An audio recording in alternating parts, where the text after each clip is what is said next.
Bismillahirrahmanirrahim.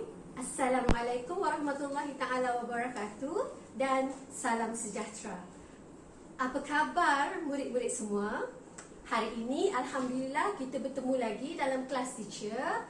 Tetapi sebelum teacher melanjutkan kepada topik pembelajaran kita pada hari ini, di sini teacher hendak berkongsi satu petikan akhbar yang teacher dapat daripada berita harian yang bertajuk Bersolek Usah Sampai Tabaruj Dedah Aurat.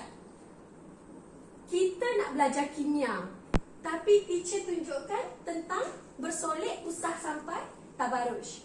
Okey, sebelum kita kepada topik kita pada hari ini, teacher nak berkongsi sedikit apa sebenarnya yang ada di dalam artikel ini. Dalam petikan akhbar ini ada satu ayat yang dipetik daripada firman Allah Subhanahu Wa Taala surah Al-Azhar ayat 33 yang mana mengatakan bahawa dan hendaklah kamu tetap di rumahmu dan janganlah berhias dan bertingkah laku seperti orang jahiliah yang dahulu dan dirikanlah solat, tunaikan zakat serta taati Allah dan Rasulnya. Jadi apa sebenarnya yang teacher nak sampaikan ialah dalam ajaran agama Islam, adakah seorang wanita itu dilarang untuk berhias? Dilarang untuk bersolek? Seperti mana yang anak-anak murid sentiasa perhatikan apabila cikgu datang ke sekolah, anak-anak murid semua dapat perhatikan cikgu datang dengan pakaian yang kemas, pakaian bersih dan sedikit mengenakan alat solek di muka. Jadi apa tujuan dia? Adakah itu tidak dibenarkan? Tidak. Sebenarnya agama Islam itu adalah satu agama yang indah. Dia tidak menindas umatnya. Wanita ataupun lelaki boleh mengenakan kosmetik dan alat perhiasan, asalkan tidaklah berlebih-lebihan. Dan paling penting ialah wanita biarlah kekal bersolek cara wanita dan lelaki bersolek cara lelaki. Jangan pula kita silangkan lelaki bersolek ala wanita, wanita bersolek ala lelaki. Okey, sekarang kita tengok apa topik pembelajaran kita pada hari ini. Topik ini sangat menarik ya anak-anak. Sebab apa? Ia merupakan topik yang ditambah masuk. Ditambah masuk ke dalam sukatan KSSM Kimia Tingkatan 5 yang terbaru, yang kita guna pakai sekarang, iaitu di bawah tema teknologi dalam bidang kimia, yang bertajuk kosmetik. So selepas ini kita akan reflect balik semula apa yang kita belajar, apa yang teacher dah share tadi dalam ayat tadi dan apa yang kita belajar hari ini. Sebelum kita mula, teacher nak tahu, adakah kosmetik itu hanya untuk orang wanita sahaja? Dan adakah pula kosmetik itu tidak ada ataupun tidak diciptakan untuk orang lelaki? Sebab selama ni kita hanya tahu orang wanita lah yang paling sinonim dengan kosmetik. Jadi sebenarnya apa itu kosmetik? Kosmetik ialah bahan atau produk, bahan atau produk yang digunakan secara luaran, di kulit muka, di kulit badan kita, secara luaran. Tujuannya ada 3. Yang utama, yang pertama membersih, yang kedua melindungi, yang ketiga mencantikkan penampilan seseorang. Sebab itulah anak-anak murid sentiasa lihat cikgu-cikgu, anak-anak murid yang datang ke sekolah semuanya datang berpakaian kemas, bersih dan cantik. Kerana itu adalah fungsi ataupun takrifan kosmetik berdasarkan apa yang kita belajar dalam kimia. Sekarang anak-anak dapat lihat dengan jelas gambar foto yang teacher tunjukkan di sini. Gambar foto ini menunjukkan imej orang yang sama, wanita yang sama. Cuma apa yang berbeza ialah foto yang pertama ini adalah tanpa mengenakan alat solek dan foto yang kedua selepas mengenakan alat solek. Apa yang teacher nak anak-anak semua buat ialah bina sekurang-kurangnya satu ayat pemerhatian gambar tersebut. Okey, saya beri satu contoh ayat pemerhatian. Ya, ayat pemerhatian yang paling mudah. Okey. Gambar wanita selepas menggunakan alat solek lebih cantik dan menarik berbanding dengan gambar wanita tanpa alat solek. Jadi maksudnya kita memerhatikan apa perbezaan di antara kedua-dua gambar tersebut. Jadi yang pertama sekali, apa fungsi kosmetik? Membersih. Nampak tak muka dia? Sebelum dia mengenakan alat solek, mengenakan kosmetik, terlihat bintik-bintik ya pada muka dia. Tetapi selepas mengenakan kosmetik, kita tidak nampak lagi sebarang bintik-bintik tersebut. Jadi objektif penggunaan kosmetik dalam gambar ini untuk membersih telah tercapai. Yang kedua, apa fungsi kosmetik? Melindungi. Bila cakap tentang melindungi ini, orang wanita ni dia sangat pakar. Apa bahan kosmetik yang boleh melindungi kulit muka dia. Sebab tu bila awak tengok iklan, awak ada nampak kan, SPF 30, SPF 15, melindungi kulit daripada SPF 50, okay, dan sebagainya.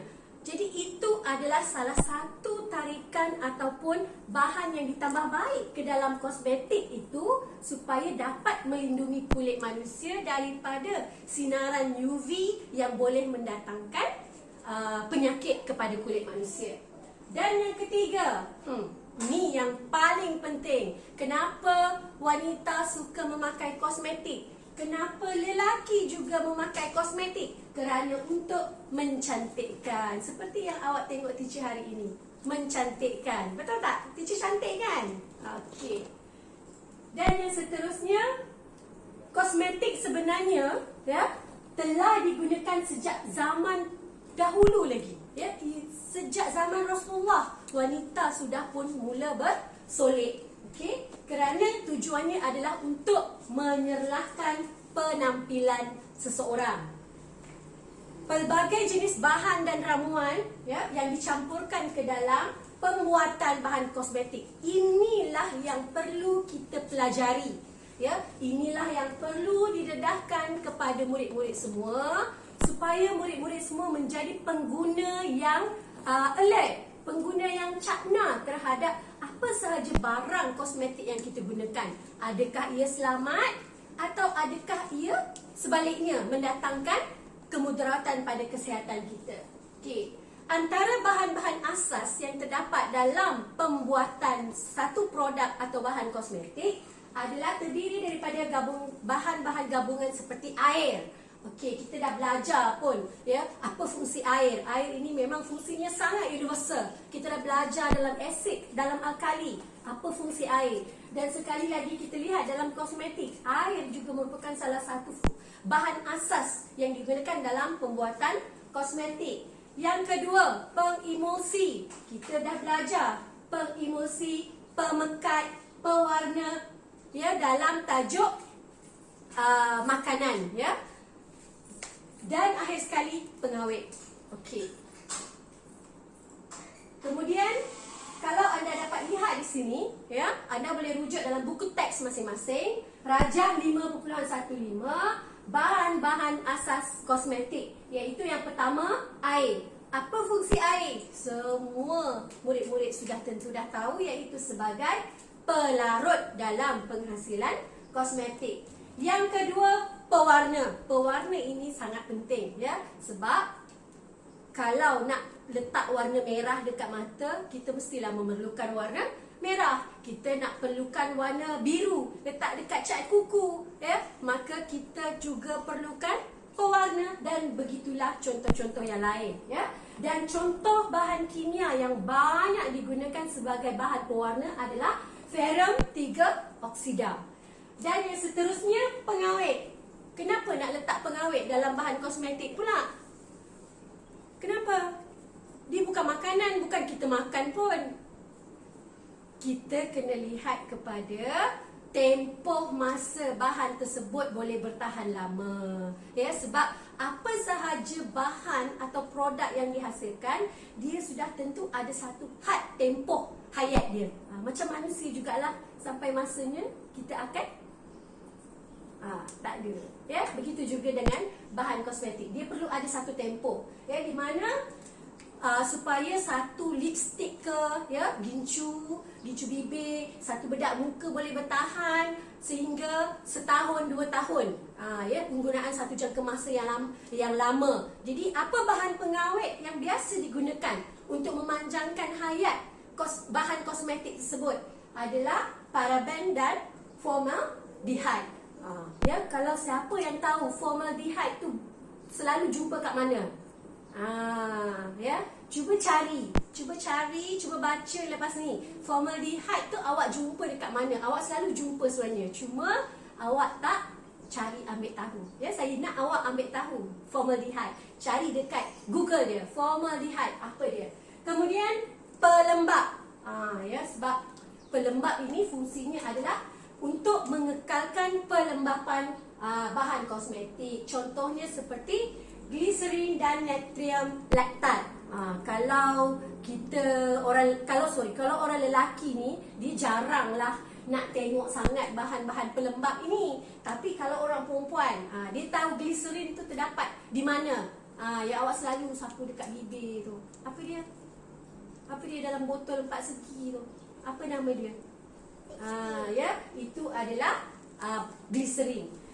Kemudian pewangi. Pewangi ini tak kira lelaki, tak kira perempuan, tak kira muda, tak kira tua. Semua orang suka memakai pewangi, ya. Kerana fungsi pewangi ialah memberikan aroma yang menyenangkan kepada produk kosmetik. Contohnya minyak pati. Okey, dan yang seterusnya pemekat. Pemekat juga ditambahkan ke dalam kosmetik. Tujuannya adalah untuk memekatkan produk kosmetik, ya. Contoh bahan kimia yang boleh digunakan sebagai pemekat adalah gliserin dan xanthan gum. Dan yang akhir sekali ialah pengimulsi, ya. Apa fungsi pengimulsi ditambahkan ke dalam bahan kosmetik? Adalah untuk membentuk campuran yang homogen antara air dan minyak. Contohnya lecithin dan asid stearik. Kalau ada yang tanya, teacher, sama tak pengimulsi yang kita letakkan dalam sos cili, sos tomato itu? Sama, sebab fungsinya supaya tidak terpisah antara lapisan minyak dan juga air. Okey, so itu adalah bahan-bahan asas kosmetik. Selama ini kita dah hidup ini, hari-hari kita gunakan bahan-bahan kosmetik, bahan-bahan perawatan, penjagaan wajah, penjagaan badan. Pernah tak kita terfikir macam mana selamatnya bahan tersebut pada kita? Adakah ia betul-betul selamat? Adakah betul-betul dapat melindungi seperti yang diwar-warkan oleh produk itu sendiri? Ya, kita baca pada dia punya dia punya bahan kandungan, kebaikan dia, ya, yang biasanya diletakkan pada kotak packaging kosmetik tersebut. Ya, sebenarnya penghasilan dan penjualan bahan kosmetik di Malaysia tertakluk kepada peraturan kawalan dadah dan kosmetik 1984 bagi menjamin keselamatan semua pengguna. Persoalannya, sejauh manakah pembuat bahan kosmetik ini, pengilang bahan kosmetik ini, founder bahan kosmetik ini mematuhi akta tersebut? Tepuk dada, tanya minda kita. Okey. Kalau tadi, awal-awal tadi, teacher tanya, adakah bahan kosmetik hanya untuk wanita saja? Lelaki tak pakai kosmetik ke? Jawapannya ialah terdapat pelbagai jenis kosmetik di pasaran dan kita boleh kelaskan kepada 3 produk kosmetik. Yang pertama, kosmetik rias. Yang kedua, kosmetik perawatan. Dan yang ketiga, pewangi. Apa itu kosmetik rias? Digunakan untuk mencantikkan wajah. Seperti bedak, gincu, pensel alis. Tahu tak pensel alis apa? Bukan pensel tulis tu. Pensel kita letak, orang perempuan letak pada mata dia tu dan juga pada kening dia. Pemerah pipi, pembayang mata, celak dan maskara. Kemudian kosmetik perawatan. Apa itu kosmetik perawatan? Adalah rawatan pada tubuh, termasuklah krim, pelembap kulit dan masker muka. Dan yang ketiga adalah jenis kosmetik pewangi, iaitu fungsinya memberikan haruman. Yang biasanya contohnya adalah deodoran dan minyak wangi. Jadi antara ketiga-tiga kosmetik ini, kosmetik perawatan dan kosmetik pewangi ni sebenarnya juga banyak dicipta untuk orang lelaki, dan juga banyak orang lelaki yang telah mengambil berat tentang aspek penjagaan dan perawatan diri mereka. Okey, so kita tengok pula kenapa manusia, kita sebagai individu nak gunakan kosmetik. Penggunaan kosmetik dalam kehidupan kita. Okey. Kosmetik dihasilkan secara organik. Boleh dihasilkan secara organik menggunakan bahan yang terdapat di sekeliling kita, ataupun bahan-bahan tersebut kita boleh dapatkan secara komersial. Sekarang ada juga pengedar-pengedar bahan-bahan organik, yang supply kepada pembuat ataupun founder kosmetik secara organik ini. Jadi maksudnya tak perlulah pembuat itu nak buat pula daripada awal, nak cari bahan-bahan itu, raw material, tak perlu dah. Kita boleh dapatkan daripada ada pembekal-pembekal bahan-bahan organik tadi tersebut. Okey, yang kedua, penggunaan kosmetik bersumberkan alam semula jadi boleh mengelakkan pelbagai kesan negatif terhadap kesihatan manusia. Jadi kalau kita guna bahan-bahan semula jadi, kita boleh sekurang-kurangnya meminimumkan kesan-kesan negatif terhadap kulit kita, badan kita akibat penggunaan kosmetik tadi. Penggunaan dan amalan kecantikan menggunakan bahan kosmetik organik ini secara konsisten sebenarnya boleh memberikan kesan yang sama baik dengan kosmetik komersial. Jadi jangan kata kalau kita pakai bedak sejuk je kat muka tu tak boleh cantik, Tidak, tapi sebenarnya kalau kita pakai teratur dan konsisten, insya-Allah dia boleh memberikan kesan yang baik. Okey, so apa dia antara kebaikan menggunakan kosmetik buatan sendiri? Kita buat sendiri, kita guna. Apa dia? Ini ada beberapa yang teacher senaraikan yang mungkin awak boleh tambah sendiri melalui pembacaan-pembacaan lebih lanjut. Yang pertama, kita boleh buat sendiri kat rumah tanpa perlu guna mesin dan sebagainya. Yang kedua, murah. Yang ketiga, menggunakan bahan-bahan semula jadi. Mungkin mak kita tanam di luar rumah, contohnya seperti daun aloe vera, mak kita tanam, jadi kita boleh ambil gunakan tanpa bahan kimia yang berbahaya. Ini memang sangat pastilah, sebab kita buat sendiri, kita nampak apa bahan kita gunakan dan mudah dihasilkan. Macam teacher kata tadi, kita tak perlu gunakan mesin dan sebagainya. Okey. Apa pula keburukan menggunakan kosmetik komersial? Kenapa kita tak digalakkan untuk menggunakan kosmetik komersial? Lebih-lebih lagi kosmetik yang kita tidak tahu di mana penghilangnya. Yang pertama, kita takut kepada kesan sampingan yang membahayakan. Jangan tak tahu ada orang yang telah berdapat kanser kulit hanya semata-mata penggunaan bahan kosmetik yang tidak didaftarkan di bawah Akta Keselamatan 1984 tadi. Yang kedua, mengandungi bahan kimia terlarang. Ini yang paling banyak berlaku zaman sekarang. Nak cantik dengan cepat, letak sehari dua hari, besok dah cantik, memang mengandungi bahan-bahan kimia yang terlarang. Nanti kita akan tengok apa contoh bahan kimia yang terlarang itu. Dan iklan yang tidak bertanggungjawab. Faktor yang ketiga ini merupakan faktor yang paling memainkan peranan penting. Kenapa? Sebab orang yang mengiklankan sesuatu produk, dia hanya tanggungjawab dia nak beriklan. Dia tak fikir, bukan tanggungjawab dia produk itu selamat atau tak selamat. Adakah melalui satu proses pembuatan yang betul-betul mengikut bahan-bahan kimia yang mana yang dibolehkan atau tidak bolehkan. Yang dia tahu dia buat iklan, itu saja. Jadi keburukan dia adalah salah satunya kerana iklan yang tidak bertanggungjawab mempengaruhi pengguna. Okey. Apa bahan-bahan kimia terlarang itu tadi? Sebenarnya kalau awak buka, awak Google, awak tekan saja bahan kimia terlarang dalam kosmetik, keluar banyak senarainya. Okey. Jadi ini adalah inilah antara yang telah disenaraikan ya dalam buku. Awak boleh tengok. Yang pertama, mercury. Mercury letak dalam termometer. Kenapa pula pergi letak dalam kosmetik? Tak takut ke? Okey, mercury. Kesan sampingan mercury adalah kulit merengsa serta kerosakan buah pinggang. Nampak tak? Calik-calik kat pipi buah pinggang yang rosak. Tak takut ke? Okey. Dan yang kedua, hydroquinone. Hydroquinone ini adalah menjadikan kulit menjadi hypersensitif. Awak terkena matahari, kulit awak menjadi seperti hidang terbakar, merah, ya. Okey. Dan pengurangan pigmentasi yang mengakibatkan pendedahan kulit kepada sinar UV yang berbahaya. Dan yang ketiganya adalah betamethasone valerate tretinoin, ya, di mana kulit juga akan merengsa dan merubahan pigmentasi kulit berlaku, kulit kemerahan dan menggelupas. Ya, biasanya ketiga-tiga bahan ini dimasukkan ke dalam krim pemutih serta produk kosmetik lain secara tidak sah ataupun krim jerawat. Jadi awak kena berhati-hati ya, terutamanya banyak sangat lambakan produk-produk pemutih kulit ini di pasaran.